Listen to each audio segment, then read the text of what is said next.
हमें मजबूत करता है, या बड़ा महत्वपूर्ण विषय है। तो आरक्षण क्या करता है? अगर हम पिछड़े, सामाजिक आर्थिक रूप से पिछड़े, सामाजिक आर्थिक रूप से जो पिछड़ा है, ध्यान से समझिएगा मेरे प्यारे बच्चों।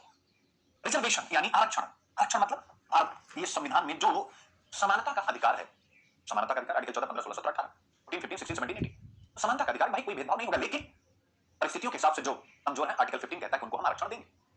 मेरे प्यारे बच्चों, तो आरक्षण क्यों? समानता की स्थापना का जो हमारा लक्ष्य है भारतीय संविधान का, उस आदर्श को प्राप्त करने के लिए, उस डेमोक्रेटिक आइडियल को प्राप्त करने के लिए।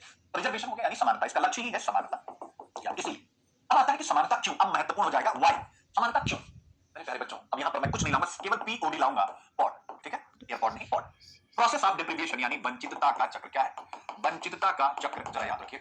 इसका मतलब होता है कि समाज का एक वर्ग, अभी हम केवल आरक्षण, अभी हम यहाँ एससी एसटी ओबीसी नहीं, टोटल यहाँ आरक्षण की बात हो रही।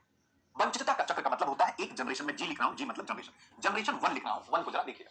जनरेशन 1 यानी मान लीजिए जनरेशन 1 किसकी है? होरी की। होरी है किसान, होरी है किसान है, धनिया उसकी पत्नी। जनरेशन 1 हो गया होरी और धनिया।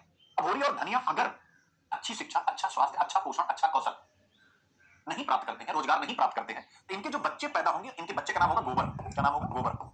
ये जो गोबर होगा, जो सोना होगी यानी लड़की है, और जो रूपा होगी, और कुछ और बच्चे एक्स वाई जेड यानी जिनकी, तो अब क्या होगा? इसकी अगली पीढ़ी यानी गोबर, सोना, रूपा भी या तो इसी वाला काम करेंगी जो ये कर रहा है मेहनत मजदूरी, या ये शहरों में जाकर के प्रवासित होंगी, या जो सोना है, रूपा, इनमें से किसी एक की शादी अपने से दुगनी तिगनी उम्र के व्यक्ति के साथ होगी, क्योंकि ऐसा ही होता है हिंदुस्तान में। अगर संपूर्ण वर्ल्ड की जो चाइल्ड मैरिज है यानी बाल बहुएं पूरे विश्व में according to United Nation 1/3 Hindustan की हैं। जरा ध्यान से समझिएगा इसको, चिंता वाली बात है ना, वे सपने जो हमें सोने ना दें। तो ऐसे ही सोना और रूपा जैसे यूनाइटेड नेशन की गिनती में आए। अब जब ये भी वंचित रहेंगी, तो अब जो इनकी अगली पीढ़ी आएगी गोबर की या सोना की, रूपा की, या तो ये क्या होगी? दुनिया की अगली पीढ़ी यानी अब देख सकते हैं नेक्स्ट जनरेशन यानी जनरेशन 3। ये हो गई 1, ये हो गई 2, ये हो गई जनरेशन 3। ये भी, इसके पास भी जब सब लोग वंचित हैं, तो इनके पास भी कुछ नहीं होगा कि अपनी अगली पीढ़ी को बेहतर एजुकेशन, बेहतर हेल्थ, बेहतर न्यूट्रिशन, अच्छा खाना। अच्छा खाना बहुत महत्वपूर्ण है। स्वस्थ शरीर में ही स्वस्थ मस्तिष्क का निवास होता है। हर एक व्यक्ति बचपन से स्कूलों में सीखता है।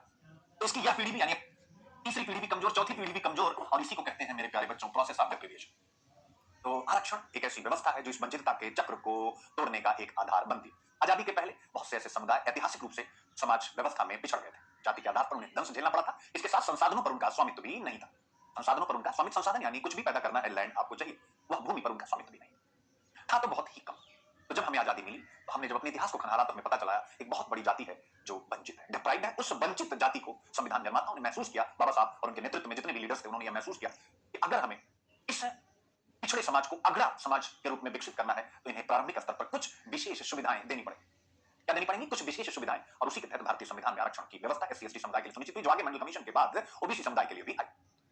ओबीसी समुदाय में जब आई 90s में, तो वह क्रीमी लेयर की अवधारणा के साथ जुड़ी हुई थी, और जब 90s में क्रीमी लेयर की बात हुई, उसी समय से यानी 90s से ये चर्चा जो सुप्रीम कोर्ट के डिसीजन में फाइनली हमारे सामने आई है, 90s के डिकेड से, 1990 के दशक से ही यह चर्चा हो रही थी कि क्या एससी एसटी समूहों में भी सब क्लासिफिकेशन किया जाए।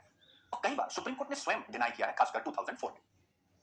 इसके बारे में भी हम विस्तार से पढ़ेंगे, लेकिन अब उसने उसी नदी में दोबारा ना उतरने का फैसला किया है, क्योंकि वह नदी अब इररिलेवेंट हो चुकी है, वह रिवर अब अप्रासंगिक हो चुकी है। आई होप आप समझ गए।